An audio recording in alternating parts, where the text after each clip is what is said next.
شوہر کا بیوی سے غیر فطری جماع یعنی بیک استعمال کرنا، دوبر میں جماع کرنا، اس کے بارے میں حدیث، اس کو اینل سیکس بھی کہتے ہیں، اس کے بارے میں یہ سوال آیا ہے۔ یہ تو شرم کی باتیں، لیکن کہتے ہیں کہ دین سیکھنے میں شرم نہیں کرنا چاہیے۔ یہ بہت زیادہ کفر کے غلبے نے نا ہماری تہذیب کو، ہمارے بچوں کو، نوجوان عورتوں مردوں کو بگاڑ دیا ہے۔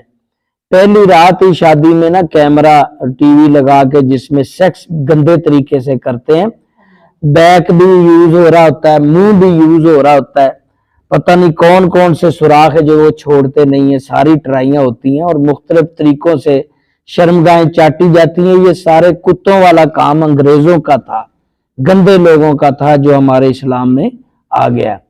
یہ اس سے بچنا ہوگا بھائی، آپ کو بچنا ہوگا۔ میں یہاں چند باتیں عرض کر دیتا ہوں جس سے کچھ وضاحت ہو جائے گی۔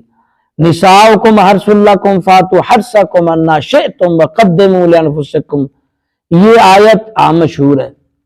اللہ رب العزت نے اس میں فرمایا کہ بیویاں تمہاری کھیتی ہیں، جیسے چاہو آؤ۔ جیسے چاہو آؤ سے مراد یہ ہے کہ آپ سٹائل کوئی بھی یوز کر لیں، کہ بیوی کو الٹا لٹا کے، اپنے اوپر لٹا کے، سیدھا لٹا کے، بٹھا کے، بیک سائڈ سے آ کے، سامنے سے آ کے، دائیں بائیں سے آ کے، تو سٹائل کوئی بھی آپ لے لیں، لیکن مقام جو فعل ہے، جہاں سے اولاد پیدا کرنے کا مقصود ہے، جو اصل جگہ ہے، جہاں عورت کی اصل جگہ اللہ نے مرد کے لیے بنائی ہے، جو حرث لکم کہا ہے، کھیتی جو جہاں ہے وہیں پہ ہی حل چلانا ہے۔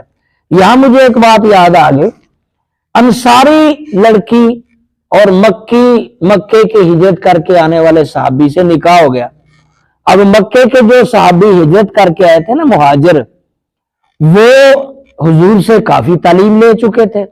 جب انصاری عورت کو رات کو جماع کے لیے بلایا تو وہ انصاری عورت کو مختلف سٹائل کروا رہے تھے، کبھی کہتے اس طرح ہو جا، کبھی کہتے اس طرح لیٹ جا، کبھی۔ وہ عورت بڑی پریشان، اس نے کہا یہ کیا طریقہ ہے؟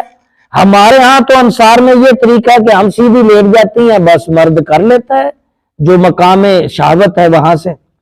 تو پھر اس صحابی نے حدیث سنائی کہ نبی صلی اللہ تعالی وسلم فرمایا کہ یہود بیک سائڈ کو استعمال کرنے سے کہتے ہیں یہ بھینگے پیدا ہوتے لڑ۔ فرمایا یہ نہیں، چاہے الٹی طرف سے آؤ، سامنے سے آؤ، جیسے بھی آپ آؤ، لیکن راستہ وہی اپنانا ہے جو رائٹ راستہ ہے، جو حرث لکم کا راستہ ہے، جہاں سے اولاد ہونی ہے، جہاں فصل اگنی ہے وہی ڈالنا ہے، باقی جگہوں پر ڈالنا منہ میں یا بالکل۔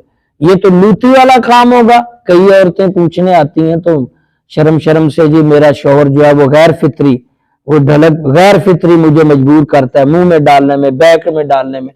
تو میں انہیں کہتا ہوں کہ یہ غیر شرعی فعل ہے۔ مرد شوہر بیوی کو غیر شرعی فعل کرے تو انکار کر دے، اس کا کوئی گناہ نہیں۔ اسی طرح عورت اگر مرد کو غیر شرعی کام کا کہے تو انکار کر دے۔ اللہ کی حدود کے اندر رہنا ہے، اور یہ بھی کہ ایام حیض میں ہم بستری نہیں کرنی، اس سے بہت سی بیماریاں پھیلتی ہیں۔ جن دنوں میں عورت حیض یا نفاس میں ہو ان دنوں میں پرہیز کرنا ہے۔ لوتی فعل پر تو اللہ رسول نے ویسے بھی لعنت فرمایا۔ ایک یہاں نقطہ یہ بھی اٹھتا ہے کہ کیا جو مرد اپنی بیوی کی بیک استعمال کرے گا، جس کو دوبر کہتے ہیں، پخانے کا راستہ کہتے ہیں، تو اس کے لیے کیا حکم ہے؟ نکاح ٹوٹ جاتا ہے؟ یہ بھی بہت باتیں پھیلی ہوئی۔ بھائی نکاح نہیں ٹوٹتا، لیکن یہ گناہ ہے، گناہ کبیرہ کے زمرے میں ہے، اس سے توبہ کرنی چاہیے۔ اللہ رسول نے بیک استعمال کرنے، چاہے مرد کی مرد کرے یا عورت کی کرے یا منہ استعمال کرے، اس پہ لعنت فرمائی ہے۔ اور یہ عورت کو اختیار دیا ایسا مرد جو منہ میں یا بیک پہ یا ایام حیض میں غیر شرعی کاموں میں مبتلا کرے تو پھر اس سے خلا لے سکتی ہے، علیحدگی اختیار کر سکتی ہے۔